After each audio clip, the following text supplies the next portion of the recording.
मी उल्का उद्धव पटवर्धन, उल्काच किचनमध्ये आपणा सर्वांचं स्वागत आहे। मी आज तुम्हाला एक वेगळ्या प्रकारचे पोहे दाखवणार आहे की त्याच्यासाठी आपल्याला फोडणी करायची काही जरूर नाहीये।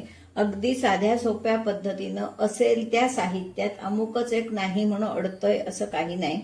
त्याच्यासाठी मी आता तुम्हाला घेतलेले साहित्य दाखवते। हे पोहे, जाड पोहे, आपण जे कांदे पोहे करतो ते हे पोहे। त्यानंतर हा मी कांदा घेतलाय, हे कच्चं तेल घेतलंय, हा चाट मसाला घेतलाय। चाट मसाला किंवा लिंबू घालतात, पण लिंबूपेक्षा मला चाट मसाला चांगला वाटतो आणि आता उपलब्ध असतो म्हणून हा चाट मसाला, खोबरं, कोथिंबीर, मीठ आणि लाल तिखट। काही जण याच्यात गोडा मसाला घालतात, पण मी गोडा मसाला घालणार नाही। थोडीशी साखर चवीला, एवढंच याचं साहित्य आहे। आणि हे पोहे म्हणजे काय माहिती का, पटकन अगदी करायचे आणि खायचे असा प्रकार असतो हा। आता तुम्हाला दाखवते, मी त्याची कृती दाखवते कशी करायची ती। हा प्रथम आपण कांदा घेणार आहोत। खोबरं सुद्धा याच्यात आवश्यक आहे असं नाही, आता असतं म्हणून आपण घालतो, नाहीतर खोबरं सुद्धा आवश्यक नाही।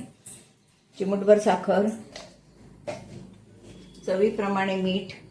याला मुरडे पोहे असे म्हणतात किंवा लावलेले पोहे, म्हणजे तिखट मीठ लावलेले पोहे असं म्हणतात। प्रत्येकाच्या गावच्या पद्धती वेगवेगळ्या असतात, तशी नावं देतात, किंवा अगदी साधे दडपे पोहे म्हटले तरीही हरकत नाही।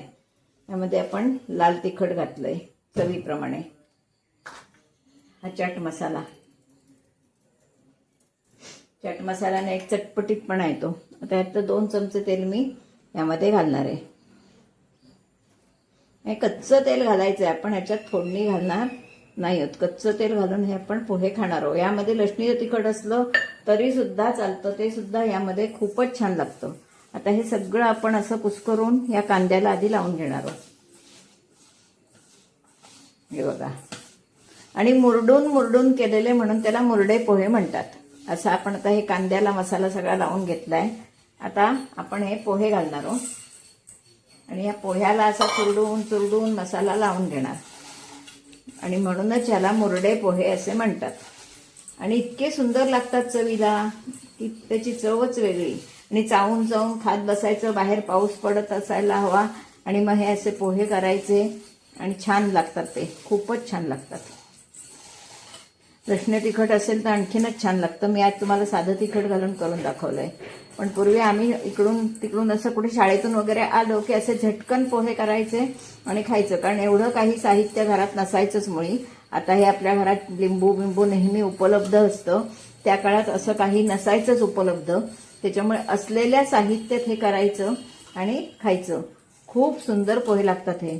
अगदी एखाद्याला मऊ करायचे असले तर आता पण टोमॅटो घातला तरी चालतो, टोमॅटो, काकडी, पण त्याची चव वेगळी लागते आणि हे असेच खाण्यात खूप मजा येते।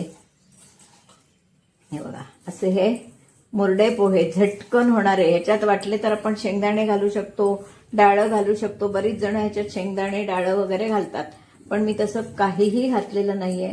अगदी साध्या सोप्या पद्धतीनं तुम्हाला दाखवले, म्हणजे अगदी ओरिजिनल जुनी पद्धत ती दाखवली। आता ह्याच्यात आपण खोबरं, कोथिंबीर घालणार आहोत।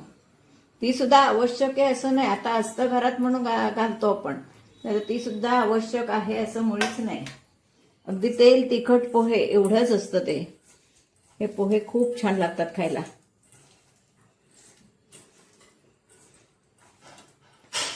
हे आपले मुरडे पोहे खाण्यासाठी तयार आहेत।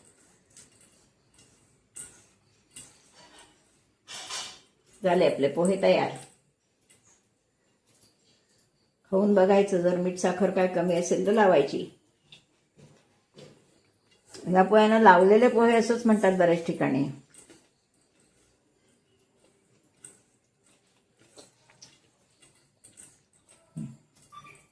अगदी साध्या प्रकारात घरच्या साहित्यात केलेले मुरडे पोहे किंवा दडपे पोहे खाण्यासाठी तयार आहेत।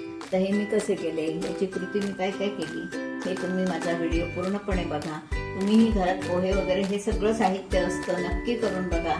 आणि आवडलं तर लाईक, शेअर, सबस्क्राईब करायला विसरू नका। धन्यवाद।